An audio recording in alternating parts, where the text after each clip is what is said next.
tidak ada satu sen pun dari sana bawa uang, tidak ada. Di sini juga tidak ada.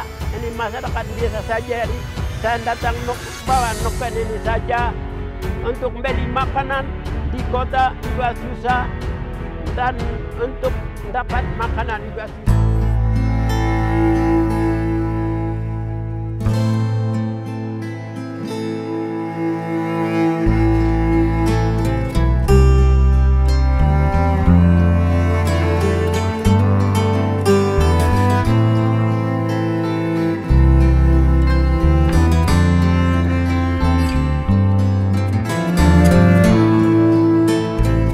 Sekalian, hari ini tanggal 2 bulan April tahun 2021,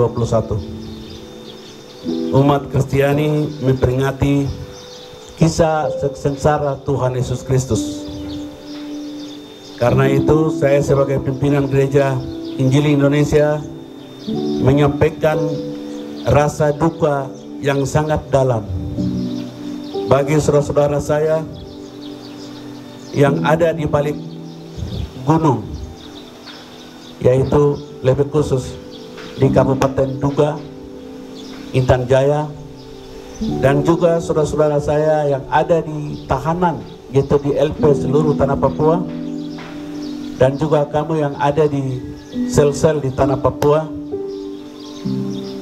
Kalian adalah doa ratapan bagi kami setiap hari, mendoakan kalian untuk terus supaya Tuhan yang mati di Golgota, di kayu salib 2000 tahun yang lalu itu, Dia bisa memberkatimu dalam penderitaan, dalam kesengsaraan yang Dia alami. Tetapi ada harapan yang setelah Dia mati, dan Dia juga bangkit dari hari yang ketiga. Karena itu, Bapak Ibu saudaraku yang saya kasihi dalam Tuhan kita Yesus Kristus, Gereja Injil Indonesia selalu berbicara di mimbar-mimbar, di gereja-gereja, untuk berbicara tentang jiwa manusia yang sangat penting. Menyelamatkan jiwa sangat penting. Dari semua itu penting, tapi yang terpenting adalah menyelamatkan jiwa manusia. Mengapa jiwa manusia itu sangat penting di mata Tuhan? Karena manusia ciptaannya untuk memuliakan dan meninggikan nama Dia, dan juga untuk membentuk karakter dan orang-orang yang takut akan Tuhan dan bermoral yang baik untuk membangun dalam kerajaan Tuhan, sehingga tidak dapat meninggalkan kesan sebagai diskriminatif atau politisasi yang berkelebihan. Sebaliknya membangun dengan kasih berdasarkan Yohanes pasal 3 ayat 16, yaitu kematian Kristus karena kasih dan di Kalvari 2000 tahun yang lalu. Tuhan Yesus lahir di kandang yang Bethlehem, kandang yang terhina, dan waktu kematian pun dianggap terhina. Tetapi waktu kebangkitan, Dia membuktikan bahwa kealahannya ada di dalam kebangkitan. Saudaraku, dalam Paskah yang tahun 2021 yang saya kasihi dan yang saya hormati, Tuhan Yesus lahir dan Dia bangkit dari antara orang mati. Dia dikuburkan dan pada bangkit hari yang ketiga. Dan waktu kebangkitan itu membebaskan manusia dari belenggu dosa, dari belenggu kuasa kegelapan, dari belenggu iblis, dan dari juga belenggu kuasa-kuasa penguasa bumi. Bapak Ibu saudaraku yang dikasihi oleh Tuhan, ada beberapa contoh yang mengikuti teladan Tuhan untuk mengangkat keadilan, kebenaran, dan kemanusiaan, yaitu seperti Nelson Mandela ditangkap dan dipenjarakan di Pulau Ruben Ilan untuk keadilan, perdamaian, dan hak asasi manusia.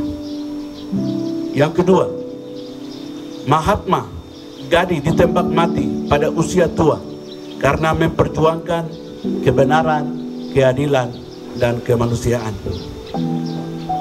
Pendeta Dr. Martin Luther King Jr. ditembak mati karena memperjuangkan kebenaran, keadilan, dan kemanusiaan.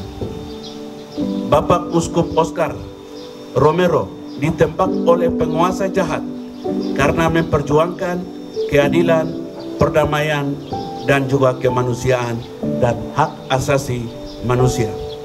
Bapak Ibu sekalian, dalam Paskah yang Tuhan Yesus kasihi, dalam 3 tahun akhir-akhir ini di tanah Papua, mulai dari tahun 2018 sampai dengan 2021, pengiriman pasukan TNI dan Polri non-organik tanah Papua terus mengirim pasukan TNI Polri itu terjadi saat rakyat bangsa Papua melakukan aksi demonstrasi damai melawan politik rasisme sistematik penguasa Indonesia pada saat orang-orang Papua memulai melawan, minta keadilan dan kebenaran.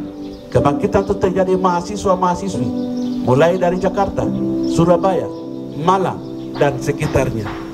Saudaraku yang saya kasihi dalam Tuhan kita Yesus Kristus, saat itu terjadi pengiriman pasukan non-organik TNI Polri ke tanah Papua tanpa persetujuan DPR RI, memaksakan dan melakukan pemekaran kabupaten dan provinsi tanah Papua supaya memaksakan memperpanjangkan otonomi khusus Papua oleh pemerintah Indonesia pada Papua merupakan bukti watak rasisme penguasa Indonesia pada saat orang Papua, penguasa dan rakyat Indonesia masih memandang orang Papua kelas 2 di Indonesia dan disamakan dengan hewan tertentu. Orang Papua di semua level dan tingkat telah mengalami politik rasial Indonesia selama 58 tahun. Bapak Ibu Saudaraku yang dikasihi oleh Tuhan kita Yesus Kristus, pasukan TNI Polri baik di Duga maupun di Intan Jaya dan berbagai daerah di wilayah tanah Papua mengakibatkan selama kurang lebih 3 tahun ini 480 orang lebih warga sipil meninggal dunia, sebagian besar meninggal di pengungsian. 34.461 orang mengungsi meninggalkan tempat mereka, tinggal di hutan, tinggal ke Kabupaten Jaya-Jaya, Lani Jaya, Timika, Yahukimo, dan kabupaten sekitarnya. Rumah-rumah warga sipil telah dibakar dan dihancurkan.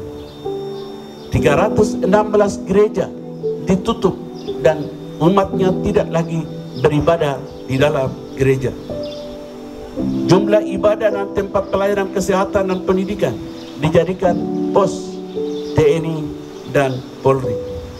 Saudaraku, Bapak Ibu sekalian yang saya kasih dalam Tuhan kita Yesus Kristus, dalam rangka Paskah tahun 2021 ini, Gereja Injili Indonesia tidak selamanya membisu, tidak selamanya diam, dan apalagi bersembunyi karena kita sedang hidup di tengah dunia yang terus berubah.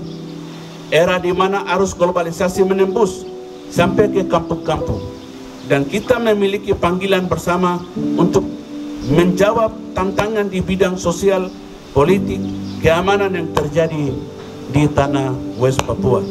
Apakah Gereja Injil Indonesia hanya melihat dan menonton, menghindar dari realita atau kenyataan umat di West Papua ini yang mengalami penderitaan, tetesan darah, cucuran air mata, penderitaan yang cukup panjang yang mengalami kepada orang-orang Papua hari ini? Tetapi dalam rangka Paskah tahun 2021 ini, berangkat dari realita yang kami hadapi pada masa sengsara ini, demi pemulihan dan terwujudnya perdamaian di tanah Papua, saya sebagai pimpinan gereja di tanah Papua ada beberapa hal yang menjadi himbauan dan juga untuk memohon kepada pemerintah Republik Indonesia. Yang pertama adalah Bapak Presiden Republik Indonesia, kami terus masih menagih sesuai dengan janji Bapak, yaitu tanggal 30 September tahun 2019, bersedia untuk mau berdialog dengan pro kemerdekaan West Papua. Oleh karena itu, mohon selesaikan persoalan yang Bapak sudah janjikan kepada kami, supaya berhenti pembunuhan, berhenti intimidasi, supaya kami orang Papua punya harapan untuk masa depan. Kami juga mendesak Dewan HAM PBB untuk datang mengunjung di tanah Papua untuk melakukan investigasi pelanggaran hak asasi manusia di tanah Papua. Kami juga meminta komunitas internasional untuk masuk dan untuk melihat langsung kepada apa yang terjadi di dua kabupaten, yaitu Kabupaten Duga dan Kabupaten Intan Jaya. Kami juga meminta untuk wartawan asing untuk masuk dan melihat di tanah Papua. Sudah hampir 58 tahun kami disiksa, kami diperbudak, kami tidak bisa bebas memuji Tuhan, memuliakan Tuhan, sebagai tanah Papua adalah tanah Injil, di atas tanahnya kita sendiri. Kami hidup dalam ketakutan, kami hidup dalam kebimbangan, kami hidup dalam ketidakpastian. Karena itu kami juga meminta kepada saudara-saudara kami, satu komunitas, satu ras, yaitu MSG, untuk kami memohon supaya menerima ULMP sebagai anggota resmi, anggota full member, untuk masuk sebagai anggota MSG di Pasifik.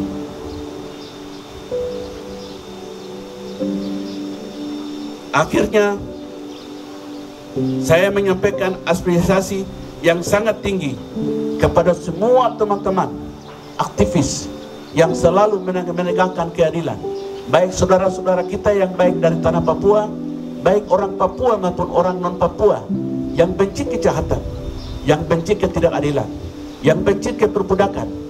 Kami semua adalah satu barisan bersama-sama dengan Tuhan Yesus, yaitu 2000 tahun yang lalu. Dia Allah, Dia Raja, Dia yang menciptakan langit dan bumi.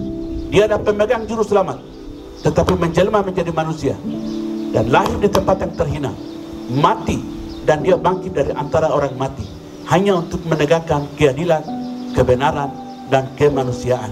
Saudaraku yang dikasihi oleh Tuhan, akhirnya saya tutup dengan satu ayat kebenaran firman Tuhan yang selalu menguatkan kami dalam setiap tahun hari-hari Paskah, mengingat kembali yaitu penderitaan Tuhan Yesus di Kalvari, yaitu Yohanes 3 ayat yang ke-16.